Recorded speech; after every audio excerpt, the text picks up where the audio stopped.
আমি এমপি হিসাবে প্রতি যা বরাদ্দ পাই সব আমি ফেসবুকে দিয়ে দিই। এই প্রথম ইন দ্য হিস্ট্রি। আমার এমপি সাহেবের বেতন কত আপনারা জানতেন আগে? এই যে আমি যে 1,72,000 বেতন পাই মাসে, এটা আপনারা প্রথম জানছেন। আমার এলাকায় 50 বছরের ইতিহাসে কোনো এমপি বলেন নাই যে ঈদের সময় যে জননেত্রী শেখ হাসিনা যে কিছু উপহার পাঠান, শাড়ি। এখন 500-700 শাড়ি পাঠাইছেন উনি। তা এই এমপি সাহেব কি দেখছেন যে ঘরে ঘরে গিয়া কি কেউ শাড়ি দেয়? শাড়িটা কি করেন উনি? উনি বন্টন করে দেন যে সাবধান, কোনো শাড়ি বিক্রি করা যাবে না, তুমি গরিব দেখে দেখে তুমি মানুষকে দিবা। এখন আমার যারা বন্টন করছেন এর মধ্যে একজন প্রতিনিধি, উনি আমার বন্ধুর বউ উনি গরিব বিবেচনায় দিয়ে দিছেন। এখন আমার বন্ধুর অবস্থা কি জানেন? 95-এ আমি মেট্রিক দিছি। যারাই 95 দিছে এরাই কয় বন্ধু কই আমার জড়াই ধরে। আমি কি না করতে পারবো? ভাই তুমি আমার বন্ধু না, আমি ফুটবল খেলি। ওই যে উনি একজন আছে 95, উনি যদি জড়াই ধরে বলে আমার বন্ধু, তা আপনারা তো রিপোর্ট করবেন যে একজন বন্ধুর সাথে দেখা।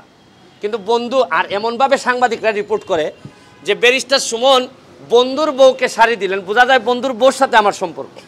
মানে রিপোর্টের ভিতরটা উপরটা এরকম না, রিপোর্টের উপরে ফেসবুক রিপোর্টের উপরে প্রথমে রিপোর্টটা হয়েছে প্রথম আলোতে।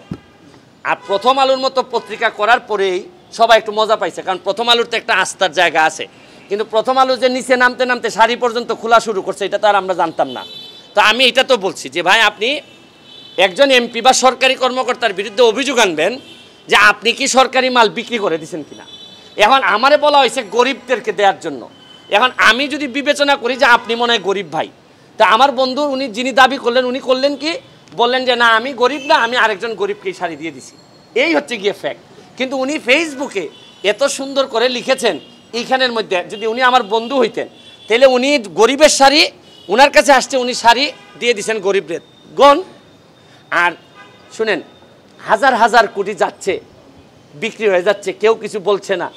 আর ব্যারিস্টার সুমন 2টা শাড়ি, এত শাড়ির মধ্যে 2টা শাড়ি তার বন্ধুর বউ পেয়ে গেছে। এটা কত মজার নিউজ। আমি এগুলোর জন্য প্রস্তুত, কারণ আমি এক ধরনের সাংবাদিকই তো আপনাদের মতো। সুতরাং আপনাদের চাই চরিত্র সম্পর্কে বা আপনারা আমার চরিত্র সম্পর্কে ভালো জানেন। আর আমি শুনেন 2টা জিনিস আমি কনফার্ম করে রাখছি। একটা হচ্ছে কি, ব্যারিস্টার সুমন যতদিন এমপি আছে তার পরিবার এবং সে কোনো সম্পদের মালিক হবে না। এবং আমি আমার গ্রিন কার্ড আমেরিকান যে আমার সাথে টাই গ্রিন কার্ড ছিল, এইটাও আমি জমা দিয়ে আসছি। এবং আমি কথা দিছি 9.5 লাখ টাকা নিয়ে আমি এবার নির্বাচন করছি। আগামীবার যদি নির্বাচন করার খায়স আমার থাকে, যদিও যে অবস্থা প্রথম 3 মাসে আমার 12 কেজি ওজন কমছে, আমার মনে হয় না আমি শেষ পর্যন্ত টিকতে পারবো কিনা 5 বছর। তা আবারও যদি খায়স হয় তো ওই 9.5 লাখ টাকা নিয়েই আমি যাদেরকে অবদান রাখবো এরা আমার জন্য বিনা পয়সায় কাজ করে আমারে যদি জিতাবে। আর এমপি হিসাবে আপনি মনে রাখেন, সুবিধা যদি না নেন তাহলে যে ভাই কত অসুবিধা, আপনি আধা পাগল হয়ে যাবেন। 7.5 লাখ মানুষ প্রতিদিন আপনার ঘাড়ের উপর শ্বাস ফেলে।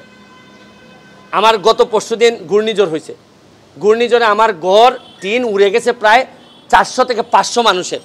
আর আমার দায়িত্ব ধৈর্য দেওয়া হয়েছে 47 বান টিন। মানে আমি 47 জন মানুষকে 1 বান করে টিন দিতে পারবো।